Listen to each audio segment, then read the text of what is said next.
Wow. I have hard line. You started it. Way to come up with the Urban Dictionary. That's anyway. Okay, no.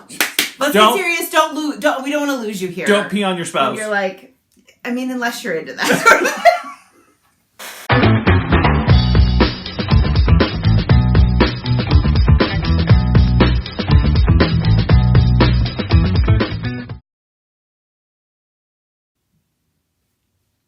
Happy Monday.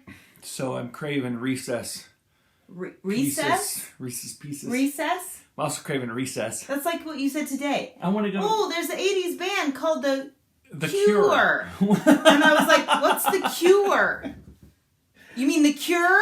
What? That's one syllable. What? Hey, I'm a bit British. Recess. So when you're at the store, you can get him some recess. All right. Tim and Tammy marriage moment. Screw on you, Monday. lady. You wish. You're like, I did. Wow.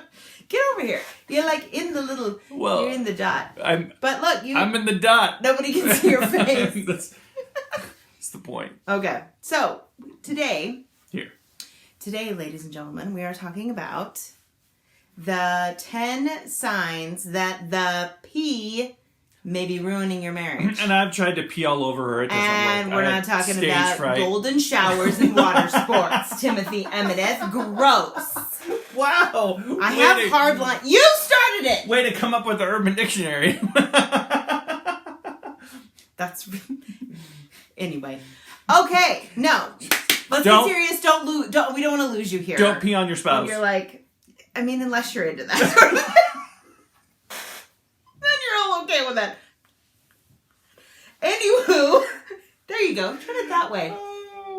I was debating on public, but now rails. This is off the rails, and this is going public because it's way off the rails. All right. That's funny. All right. So 10 signs that pride ruins your relationship. I would say this is probably that she is the most prideful one in our marriage,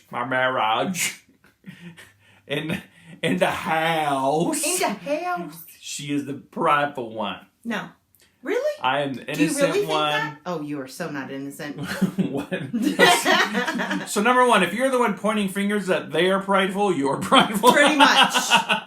That is number 11A. It is your fault for everything. Everything you do is your fault. You're the problem. No matter what, I might push you. And then when you flip, it's your fault. That's pride on the other person. Everything is personal. I mean, if you think of it, everything is personal. That's 1 and 2. Yes. I am not taking out the garbage, and that is a personal thing for you, that I'm not taking out the garbage, so you're going to yell at me because I'm doing other things and taking out the garbage. How dare you? How could you do that to me? How could you never take out the garbage ever? All right. Is your partner taking everything personally? It's a bit too much. Are you? Don't even say your partner. Just say you. Because you can fix you. You cannot fix the other person. You. What? Yep. I'm right. You're right. Number 2. You're darn right I'm right. I don't know what time I've been wrong. If you absolutely cannot be influenced by your spouse by any means. It doesn't matter what you say. That's 3. All right, refusal to be influenced. We've done everything's personal, fault finding. Oh. We have our little list here. Yeah. Because I can't remember 10 things. I find fault that she didn't say number 2 is fault finding. Number 3 is... refusal to be influenced by your spouse. Your fat spouse. That's what I'm saying. I had years of this. I tried to influence her for years to go to the gym. And here I am. Now, is that my pride or her pride? She's too prideful to go, and I'm too prideful to push my opinions on her. Push your what on me? Opinion. Oh! My influence. Shut up and take my influence. This is a serious topic. Right. It's gone way. No, this is a great topic because you might as well have fun with pride. Because if you're not having fun with it, nobody else is either. Then you exactly. Number 4. I'm not prideful. You are. Okay. If you're completely ignorant to the needs of others, that includes your kids, that's people around you, that's your friends, and of course, that's your spouse. Don't forget about your dog. And your dog. If you don't feed your dog, you're ignoring the need and of the other. Die. Right. Like all of the animals in Australia. Whoa. Half a million. 105 billion. There's a B in Don't billion. let your dog be one of them. All right. Oh, this isn't...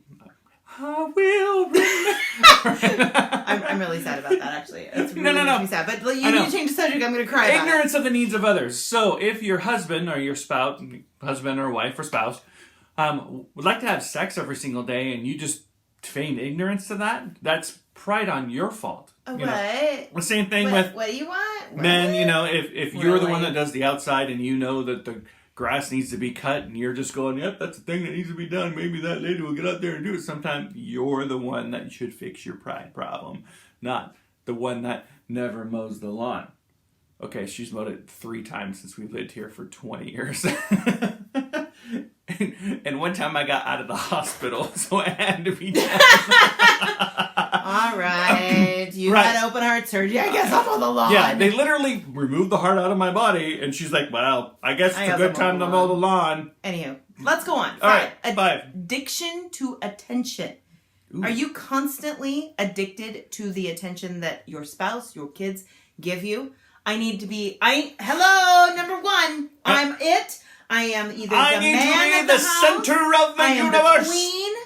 Everyone needs to bow down to me. Bow down to her, the queen of cute tresses. All right, but you kind of get the idea. If everything surrounds you, that's a problem. Yep. How do you know if anything surrounds you? Just drop something on the floor and see if everyone comes rushing to you. If that's what happens, you might be prideful. We're just gonna play it that way. A little Jeff Foxworthy. A little Jeff Foxworthy. You might be the prideful. Number 6. Refusal to submit to authority. And I blame women for this one because men don't have an issue with submitting to. Really? Are you kidding me? I feel like there's wives I've talked to that their husbands can't keep a job because they can't submit to their authority. Yeah. It's not always the job. Wife. Or the boss. It's not always the job. It's not always the boss. If there's, if they're like, oh, that police officer pulls me over, there's nothing I'm doing wrong. That's pride. Yeah.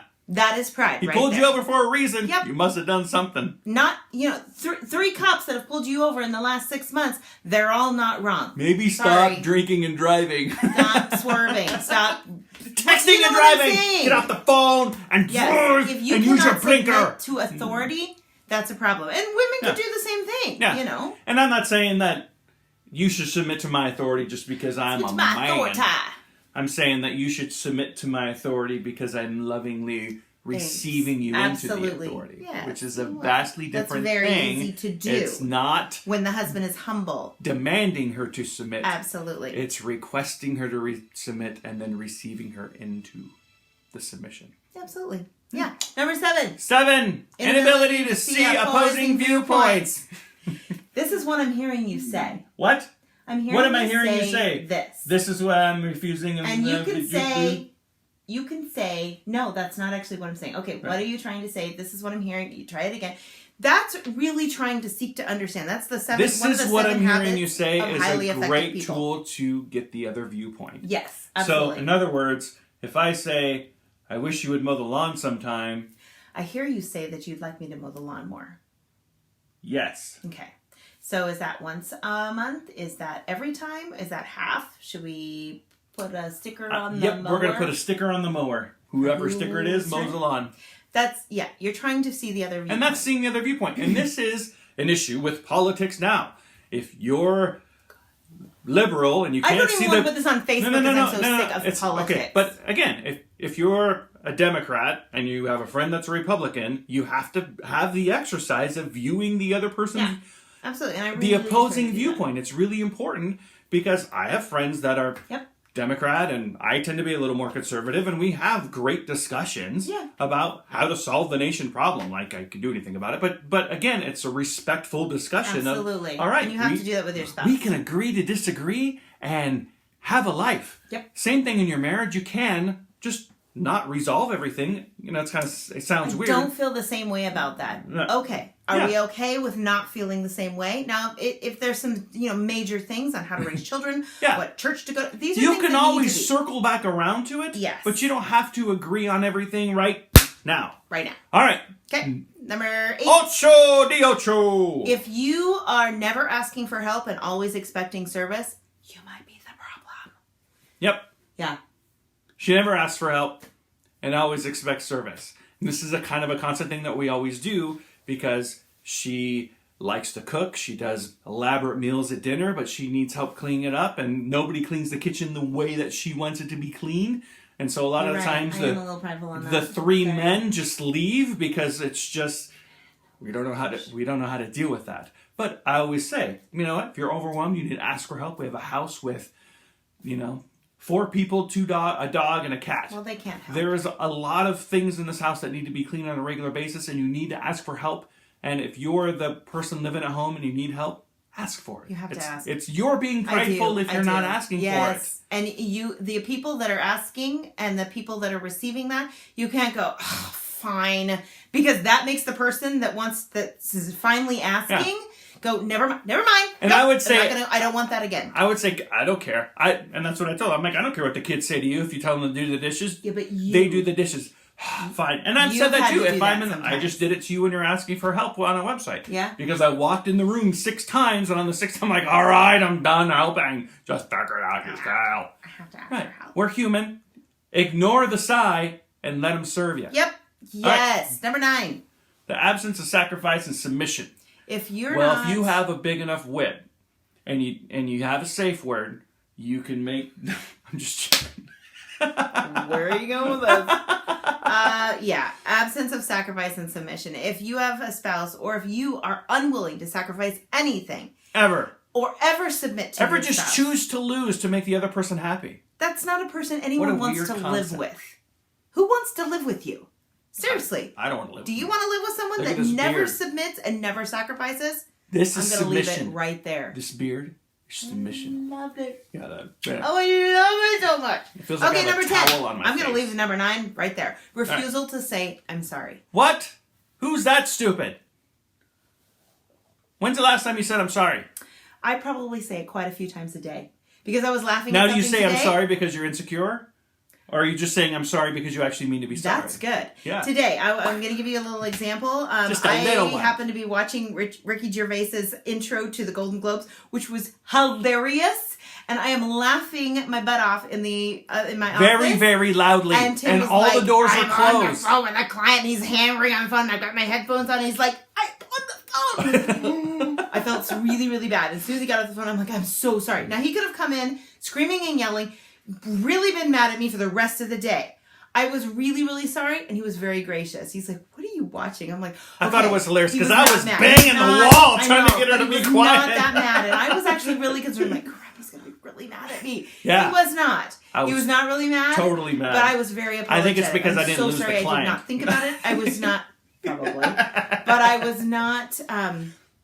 like, whatever, I'm just doing whatever I want. That was not my attitude. I was very apologetic. I was, oh my gosh, I didn't even think about it. I'm so sorry.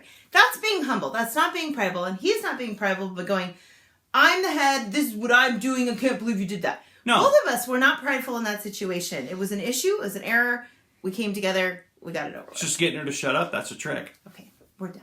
15 minutes. That's a lot. All right, so video.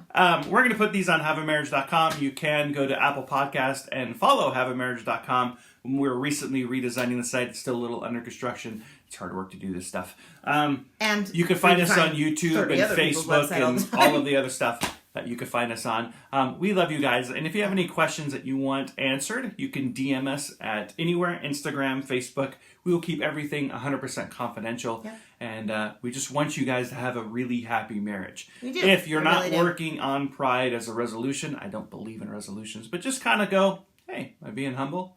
And if you say you're humble publicly, you're not being humble. But if you say it to yourself, I am the most humble person and you think, I know. And you